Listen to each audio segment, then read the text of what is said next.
How many of you remember Disney's Pocahontas? Now, how many of you know about the real Pocahontas? Was she a real person? Is the movie based on a true story? Who was she? Today I want to teach you about the real Pocahontas. So let's get started. So first of all, Pocahontas was born in 1596. Now I want to apologize ahead of time if I slaughter these names. I'm going to be saying a few Native American names in this story. I'm just going to pronounce them the way I read them, which is probably not going to be the correct pronunciation. So forgive me in advance. So Pocahontas was born with the name of Amanute and a secondary name of Matakoa. Now they named her Matakoa because it means a flower between two rivers. Now this could be a double meaning because she was born in a place in between the rivers of Pamunkey and Mataponi, but also her father and her mother were both from those two separate tribes, Pamunkey and Mataponi. So she was the flower born between the two streams, if that makes sense. Her father's name was Wahunsenaka, Chief Powhatan, which means he was the chief of the Powhatan Nation, which had about 30 tribes that all each had their own chief. He was chief of chiefs. So Matawaka's mother was named Pocahontas. Historians don't know much about her, but they believe that she died giving childbirth to Matawaka. And after this, Wahunsenaka, her father, was in great sorrow. And as she grew up, she reminded him of Pocahontas, his wife that passed away, so he started calling her Pocahontas. Now they say that this means joyful or playful one, but other historians say that it means ill-behaved child.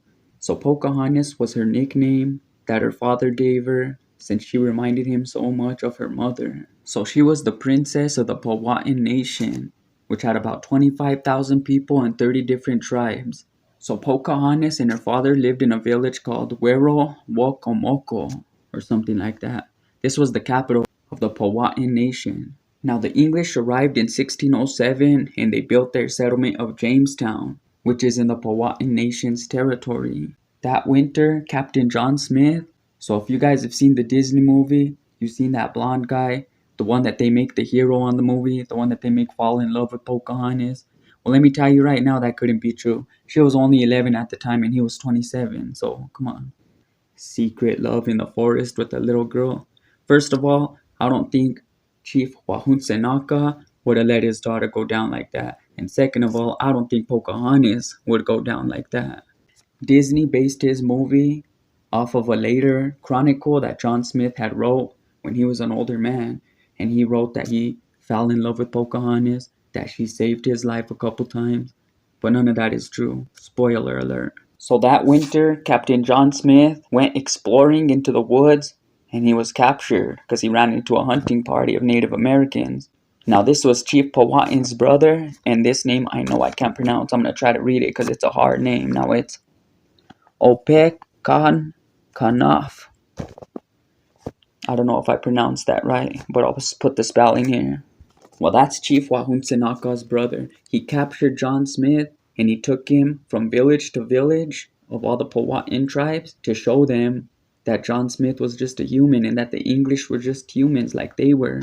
So next thing in the story, you'd figure he was parading him through town so that way he could go and execute him, right?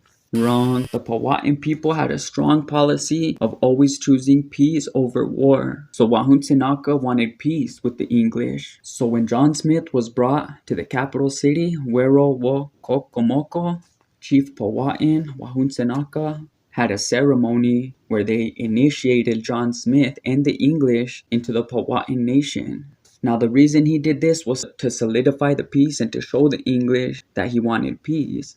So what he did was added another tribe to the Powhatan Nation, the English as a tribe, and John Smith as their chief. Now in the movie, on the Disney movie, during this ceremony is where Pocahontas jumps over John Smith to save his life because they were going to kill him, which is all also John Smith's imaginary fantasies or whatever.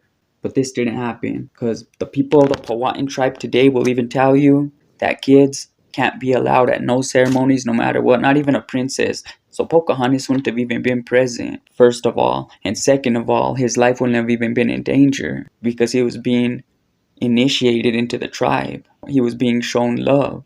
His life was never in danger, so his life never needed saving. But anyway, I'm not trying to debunk the Disney story or nothing, I'm just stating facts. So Wahun Senaka had sent supplies to the starving colony at Jamestown so that way they could be enriched and be better. You know, they were struggling, he wanted to help them.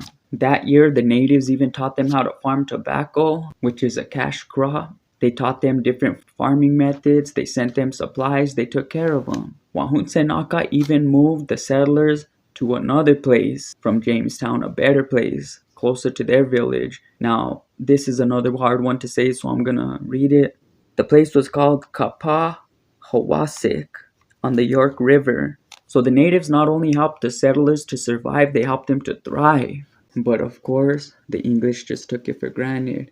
So when that winter came, they were expecting more food and supplies, but they didn't get them. The Powhatan tribe had suffered a severe drought, so when harvest came, they didn't do so good. They couldn't hardly take care of themselves, better yet the English, so they were refusing them food. And because of this, John Smith and the English got angry and they started disrespecting the natives.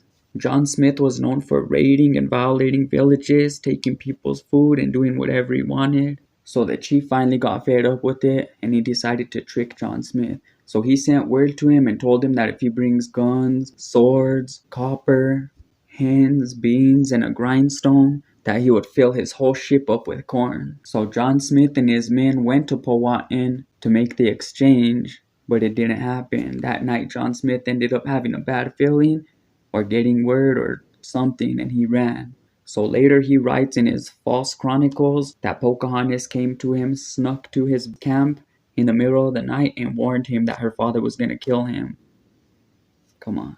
He got scared and ran like a little bitch. But the settlers kept fucking with the natives. They kept bullying them. They kept taking from them.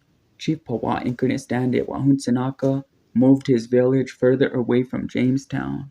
He moved to a place called Orapax on the Chickahominy River. Then in 1609, Smith had to leave Jamestown because his dumbass was trying to smoke his pipe and blew up with gunpowder, so he suffered a gunpowder injury, so he had to go back to get his injuries fixed or whatever. Then Pocahontas came of age. She had her coming of age ceremony, and that's when she officially changed her name from Matakoa to Pocahontas. They say it was at this coming of age ceremony that she met Kokowam, who became her husband. Now on the Disney movie, Kokowam is the guy that Pocahontas refuses to marry, and she doesn't want to marry because she's so in love with John Smith. But remember, that's all a fantasy. In real life, she fell in love with Kokowam. They moved to his village together, and they even had a son. Wahun Senaka approved of Kokowam because his brother was the chief of his tribe. Kokowam was also a great warrior, so he knew that he would protect Pocahontas. Well, that's what he thought, because he didn't. She ended up getting kidnapped. So the English and the Powhatan people haven't been getting along, and here comes Captain Samuel Argall. I guess he's the captain now instead of John Smith, and he found out that Pocahontas was married to Kokowam, and they were living in his village over there, so he planned to kidnap her. Now they say that this Captain Samuel Argall went to the village, met with the chief, and persuaded him to give up Pocahontas, to trick her and let them kidnap her. Now I don't believe this story because the chief of that tribe, that was her sister-in-law, because Kokowam was his brother. And also that was the chief of chiefs, Wahun Senaka's daughter. So that was like his princess. So I don't think he would just give Pocahontas up to the English like that. And I also don't think Kokowam would have just let her get given up like that either. But the historical accounts say that they did. They tricked her into going onto the ship with Argall's wife or something like that to eat a meal before they departed, because Samuel Argall was departing, I guess, and they wanted a last meal with Pocahontas and her husband. See, that's why I don't get it. And then so they refused to let her leave the ship and they just took her or whatever. But to me, it just don't make sense. It confuses me. If it confuses you, I'm sorry, it confuses me too. Either way, Pocahontas was kidnapped and then she was held for ransom at Jamestown. Later, they think she moved to the town of Henrico, which is modern-day Richmond, Virginia. At this time, she meets John Rolfe, who later became famous for introducing the settlers to tobacco. So Pocahontas marries John Rolfe, which is still confusing to me because I thought she was married to Kokowam, but she marries John Rolfe. It says it was with the permission of her father. Her father even sent people to represent her at her marriage ceremony. It said the only reason her father gave permission is because he feared that they would kill her if he refused. In 1614, she converted to Christianity and changed her name to Rebecca. They had a son. They named him Thomas. Then in 1616, they had a plan to sail to England. The English planned to take Pocahontas, her husband, her son Thomas, and about a dozen other Powhatan natives to England and tour them around from place to place to show them how they are Christianizing the natives so that way they could gain support for Jamestown and for the English settlers. While she was in London, she ran into John Smith.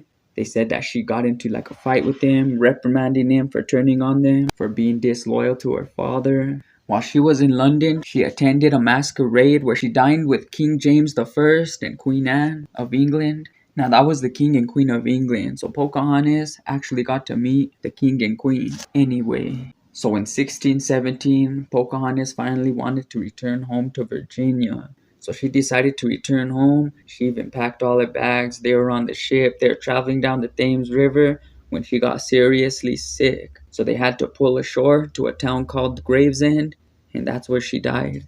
Some historians say she died of pneumonia. Some say she died of dysentery. Some say she was poisoned. But all we know is that she died. She was 21 years old and she was buried at St. George's Church on March 21st, 1617. So later on, this church burned, so the exact spot of her grave was lost to history. So that's the story of Pocahontas as I understand it.